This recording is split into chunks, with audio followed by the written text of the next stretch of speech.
गरजा महाराष्ट्र न्यूज सदैव आपल्यासोबत। नरेंद्र मोदी यांच्यात हिम्मत असेल तर त्यांनी माझ्या विरोधात निवडणूक लढून दाखवावी असे आवाहन देतानाच मी हारलो तर शिक्षा म्हणून स्वतःला फास लावून घेईन अशी गर्जना काँग्रेस नेते आणि 1984च्या शीख दंगलीतील आरोपी जगदीश टायटल यांनी केली आहे। भाजपने मोदी यांच्या गळ्यात पंतप्रधान पदाच्या उमेदवाराची माळ घातल्यानंतर काँग्रेसकडून सातत्याने त्यांच्यावर हल्ले सुरू आहेत। पक्षाध्यक्ष सोनिया गांधी, उपाध्यक्ष राहुल गांधी यांच्यापासून सगळेच काँग्रेस नेते मोदी यांच्यावर निशाणा साधत आहेत। त्यात आता जगदीश टायटलर यांनी एक पाऊल पुढे टाकत मोदी यांना आपल्या विरुद्ध निवडणूक लढवण्याचे खुले आवाहन दिले आहे। गरजा महाराष्ट्र न्यूज सदैव आपल्यासोबत।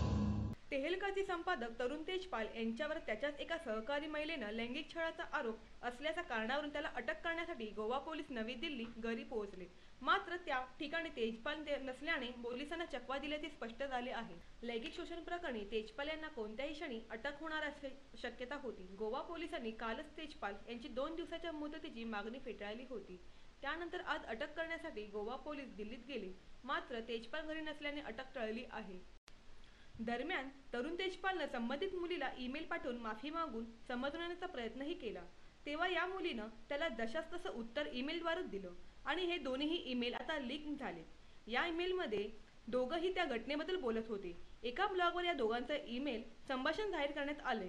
हा ईमेल तरुण तेजपालनं पीडित पत्रकार तरुणीला 19 नोव्हेंबर रोजी पाठवला होता। लिफ्टमध्ये घडलेल्या प्रकारानंतर त्यानं तरुणीला पाठवलेला हा पहिला ईमेल होता। गरजा महाराष्ट्र न्यूज सदैव आपल्यासोबत। कुख्यात गुंड अबू सालेमला बनावट पासपोर्ट प्रकरणी 7 वर्षाच्या तुरुंगवासाची शिक्षा ठोठावण्यात आली आहे। हैदराबादमधील सीबीआयच्या विशेष न्यायालयाने आज निर्णय सुनावला आहे। सालेमवर कर्नूल येथून खोटे नाव व पत्त्यासहित बनावट पासपोर्ट बनवल्याचा आरोप ठेवण्यात आला होता।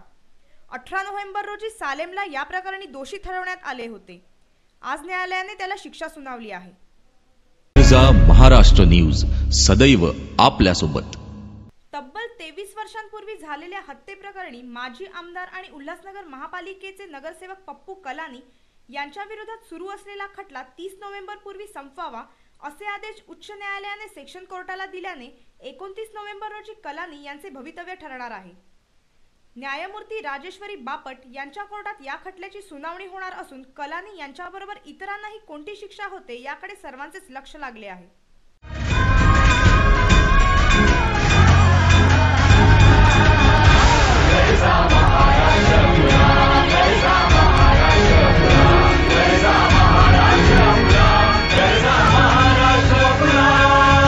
गरजा महाराष्ट्र न्यूज सदैव आपल्यासोबत।